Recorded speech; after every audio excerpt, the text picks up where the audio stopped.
Hello, everybody. Welcome to This Day. It is Tuesday, December 29th, and we're just counting down 2020. All right, we have a couple of meetings happening today. We have at 9:30 this morning, we have the third Architectural Control and Standards Committee meeting. And then at 1:30, we have the United Finance Committee meeting. And then at 3:30, we have the United Special Board meeting. So a lot happening today, and you can follow along at lagunawoodsvillage.com/meetings.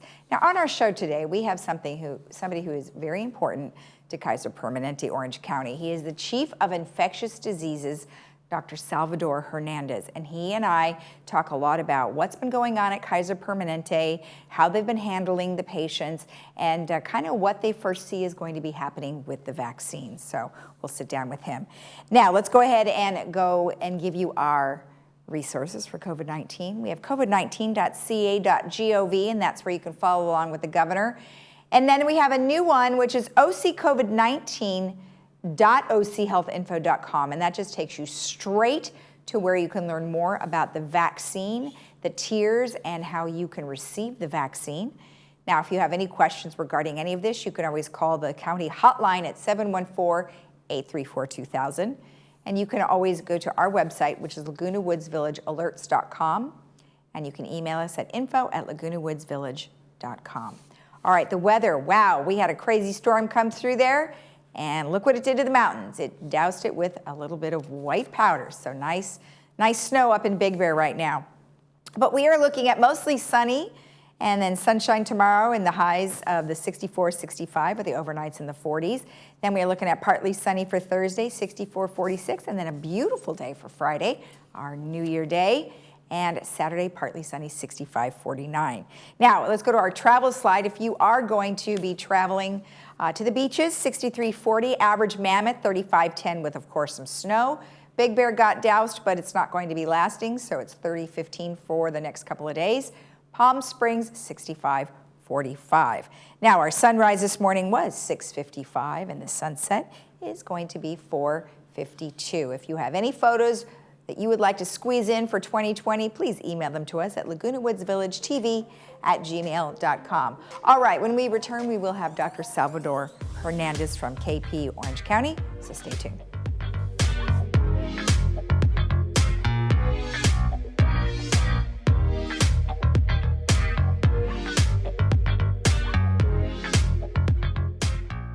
Why do I love being a doctor at Kaiser Permanente? My only job is to take great care of my patients. I'm empowered to do what's right for you. Our digital records mean your medical history is in one place, so I can give you great care.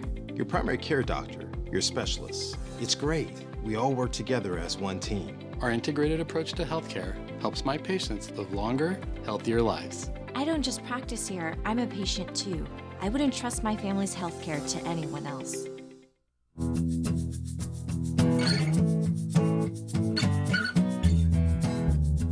Welcome back. Well, today I am joined by someone who is very important right now and always important.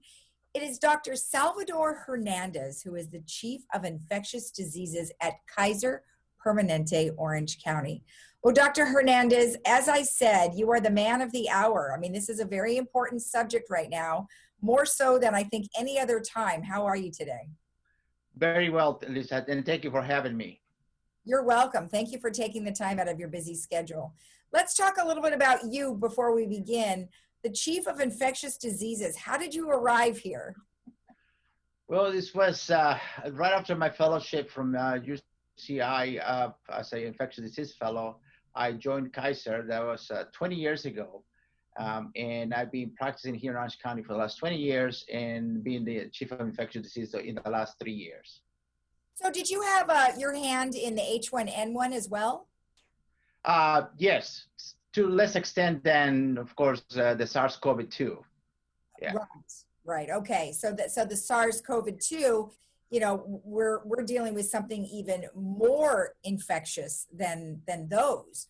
So tell me what you know about COVID-19, like, and kind of give us a background on how Kaiser Permanente sort of figured out what was happening. Sure. So, you know, this is, of course, we all know back in the beginning of the year, January, February, and March, there were reports of cases of this unusual pneumonias out of Wuhan, China. But it didn't take long to understand that this was not just a regular pneumonia.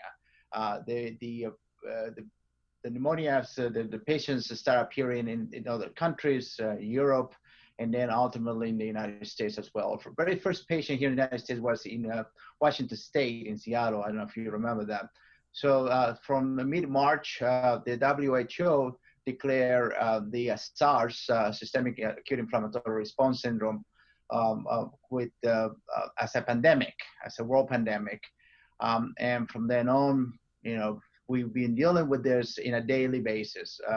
We've been preparing since day one as to our infrastructure, what to do when we knew not if the pandemic will get here, when it got here, how to deal with it. And we, as an integrated system here in Kaiser Permanente, we've been doing everything possible to keep our workers safe and to take care of our patients as well.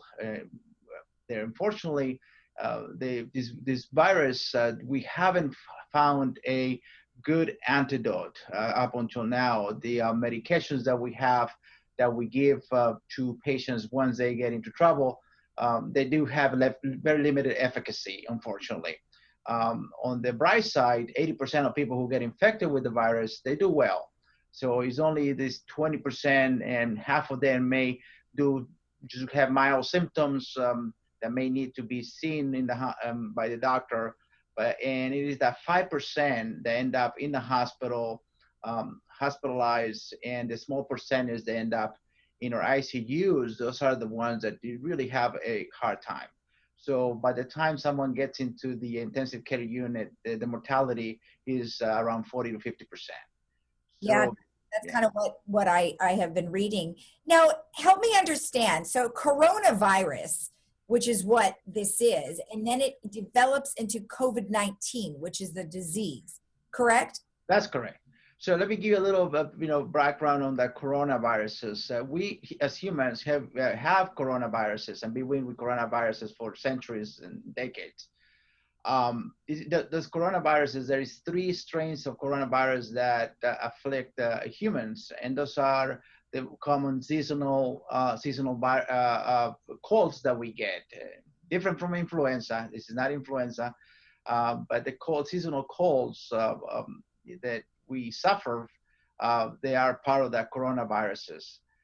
And this particular virus, which is novel to humans, it's understood that it jumped from an animal species to humans, and it becomes stable on us, and has been spreading wildly throughout the human race because of our activities.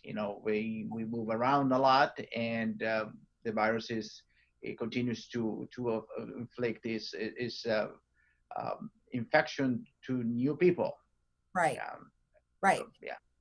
Now, in regards to what you learned at the beginning and what you know now about how to treat patients, we've come a long way, haven't we?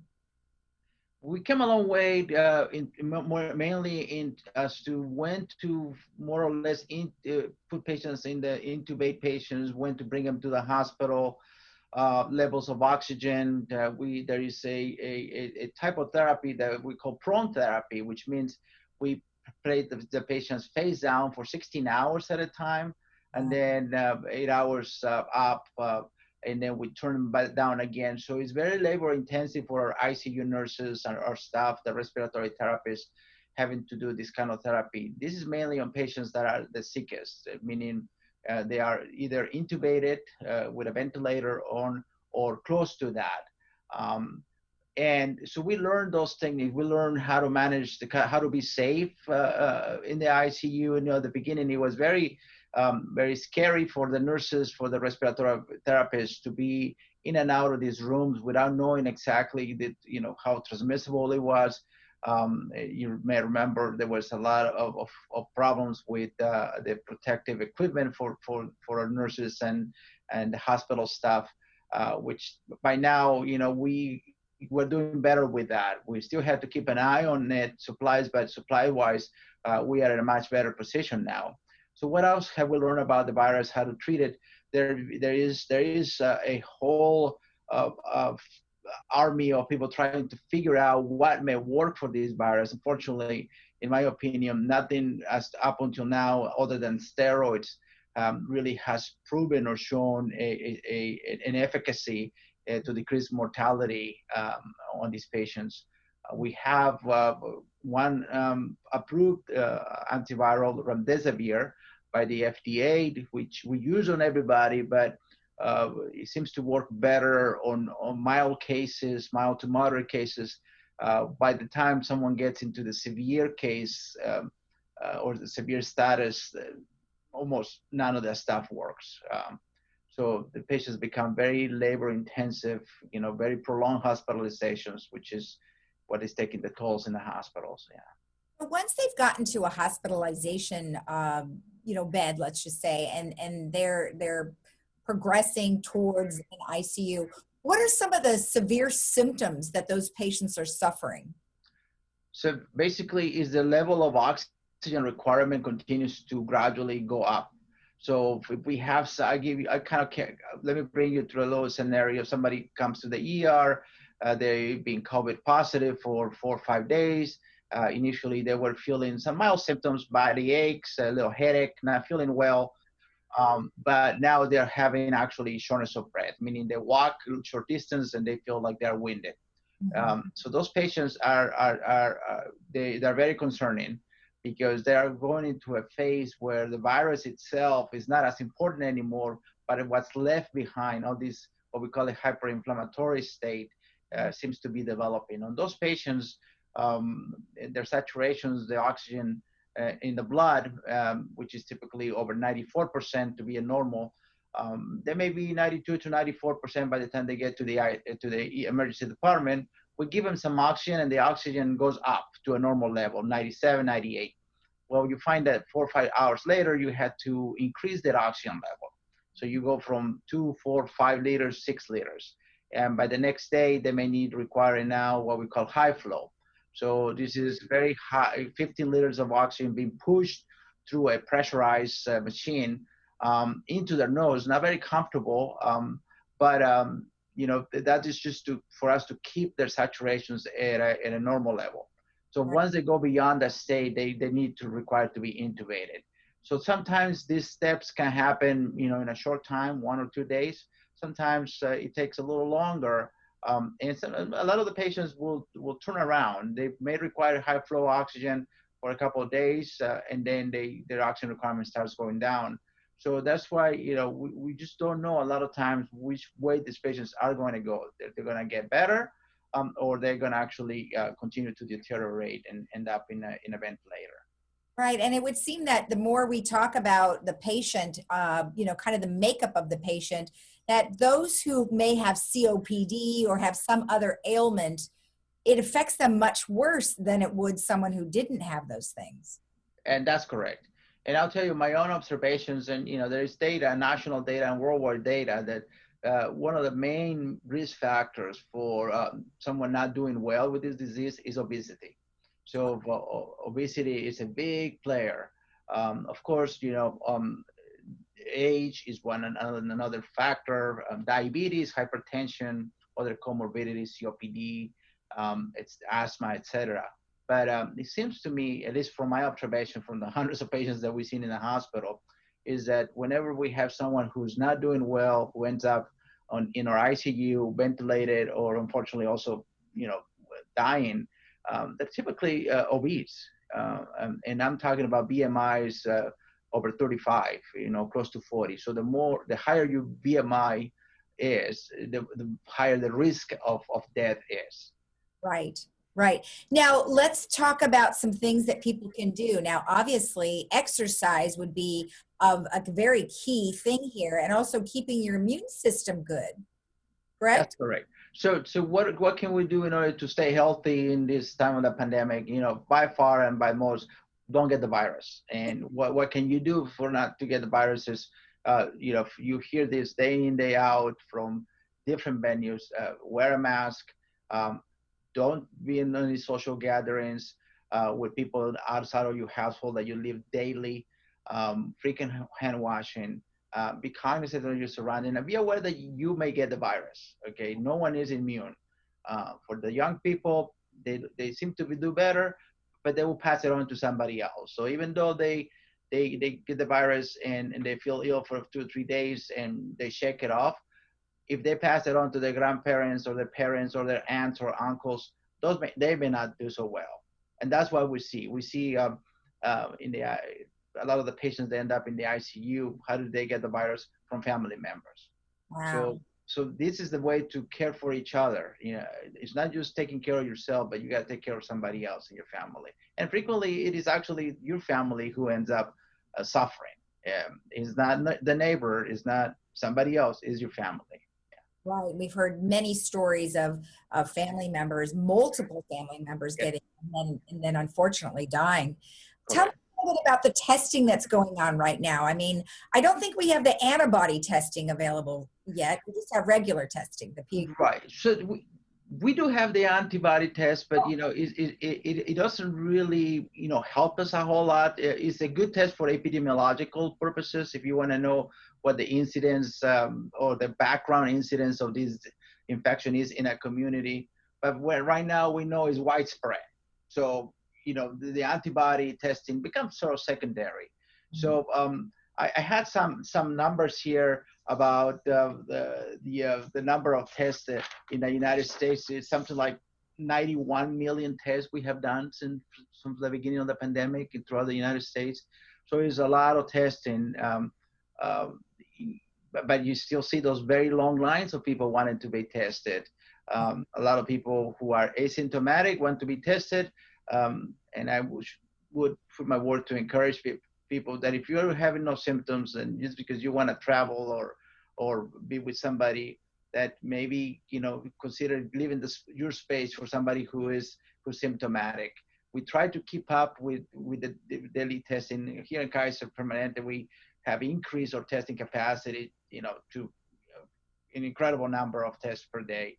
But there is still shortage of capacity. You know, there's still people waiting a day or so to get the test, and the results also come back later. So it's you know, testing is just trying to catch up. You know, just yeah. And the testing that you're referring to, what is it called again? Oh, it's a nasal. The most effective test right now that we have is the posterior nasal test. It's a PCR, a polymerase chain reaction. Okay. There are different manufacturers, and what it does, it replicates amplifies the RNA of the virus, and it's a very sensitive test. You know, the sensitivity is over 94-95%. So there are some other tests that will be coming up in the market. They're still in process of getting accreditation and approval, but there is a saliva test that may be even done at home.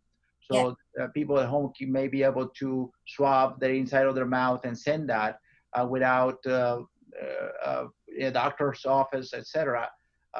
Those are in process. They seem to be accurate as well, perhaps maybe a couple of percentage points lower than the nasopharyngeal, but which is still pretty good.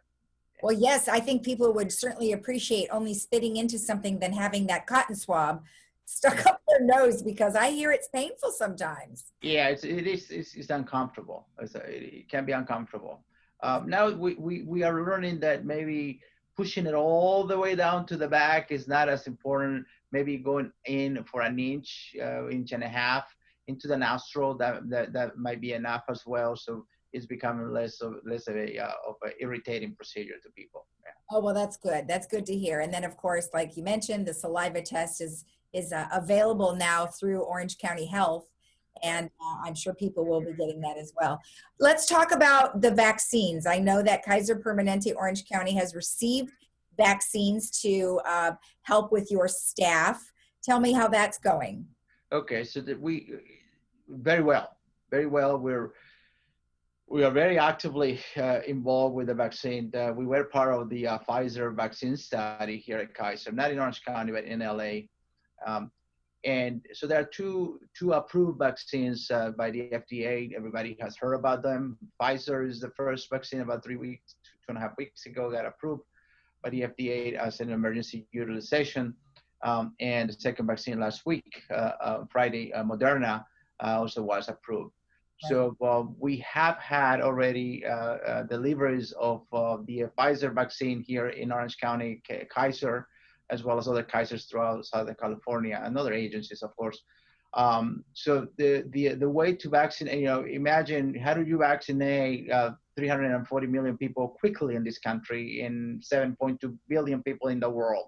So it's really just a mountain task to do this. So there has got to be some strategy. There has to be some sort of logic and planning to do this. So here in Orange County, what we're doing is we're immunizing all the frontline physicians, respiratory therapists, nurses, EBS personnel, food service, people who come in contact with patients with COVID on a daily basis. Okay. So once we are able to immunize them, then we're going to go to a second tier, will be other healthcare workers that might be, more sporadically clinic-based physicians, etc. And then we're going to start with the high-risk patients once we get more vaccine. But the implementation of these steps is dependent on when and how much vaccine we get, because this is controlled through a program by the federal government. So they're shipping the vaccine to the public health department, and the public health department has the difficult task of allocating this vaccine to the different hospitals throughout the area. So one thing that I want to say though, we're all gonna get vaccinated. It's just a matter of time, and it's not gonna be 6 months from now. I think it's gonna be closer than that. Now with the Moderna vaccine in process as well, we're gonna be able to start vaccinating our members, which is important. We need to vaccinate people from the community so that the transmission of this virus starts decreasing, and we can all, have some sort of normalcy again.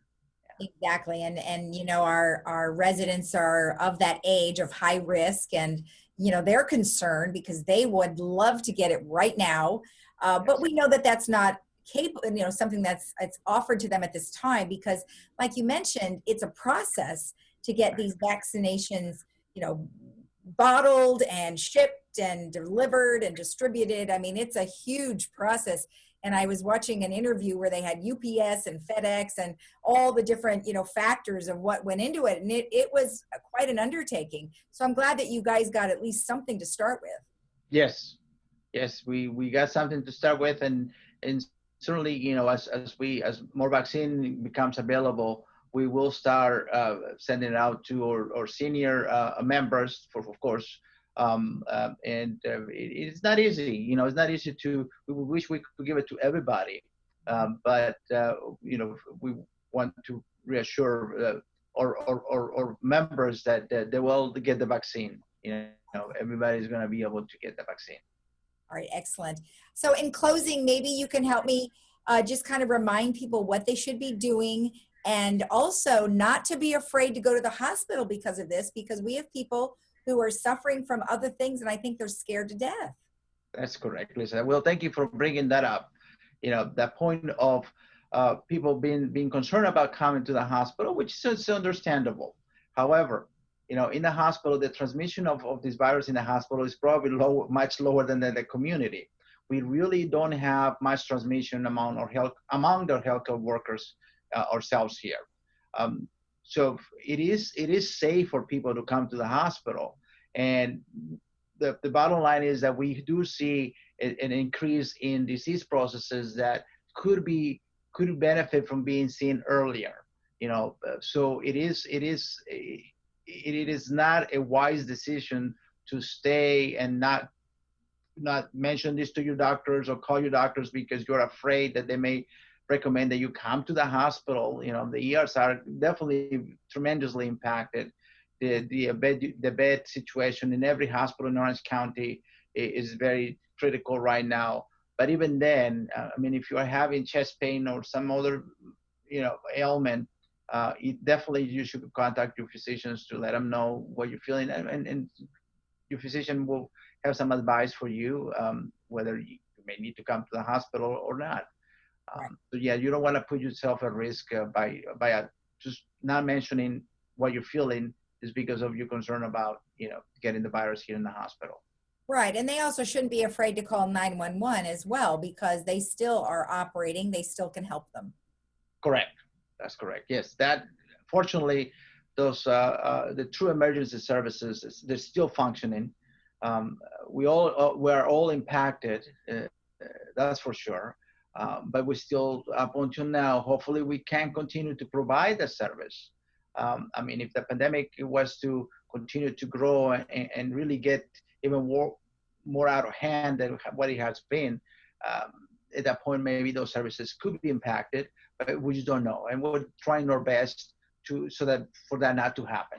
And that's why it's important that we all get our vaccines, and including the influenza vaccine. Right. Okay, it's very important that we get the influenza vaccine as well. So because influenza is still another issue, another problem up there. Yeah. Exactly. Well, thank you so much for spending the time with me. I really appreciate it. Okay, Lisa, no problem. You're welcome. Thank you for having me. All right, and you stay healthy. Thank you. You too. And yes, it's been a trip. I bet it's definitely different. Something we haven't dealt with, that's for sure. That's correct. That's correct. But it brings out the good human nature of people, as well as some undesirable characters on people. But it's what we have, and we just have to deal with it. All right. Yeah. Well, thank you again. No, you're welcome, Lisa. Thank you. Okay. Right. Bye-bye. Bye-bye. And we'll be right back after this.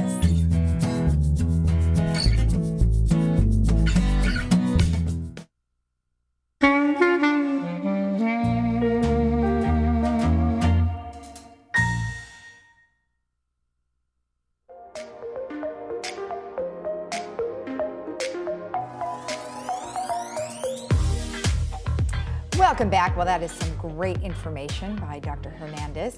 Let's go ahead and move on to new court updates. So when you guys are out there playing pickleball or tennis, they are asking that all masks be worn in and out of when you are entering and exiting the courts. They want you to keep the mask on as long as you can while playing, and unfortunately, there is no doubles play. For any information on that, you can call Recreation at 949-597-4273. Let's take a look at our weather one last time. Gorgeous mountains with some snow on them, so take a look when you have a chance. But in the meantime, we are looking at partly sunny skies, mostly sunny today, but 64-44. Sunshine tomorrow, 65-47. Partly sunny, 64-46. By Friday, Happy New Year, 67-47. And then Saturday, 65-49. And if you are traveling, you might want to take a look at the beaches. 63-40 Mammoth, 35-10. Big Bear, 30-15, and Palm Springs, 65-45. Have a great day in the village. We will be back again here tomorrow at 9 a.m. Stay healthy. We'll see you again tomorrow. Bye-bye.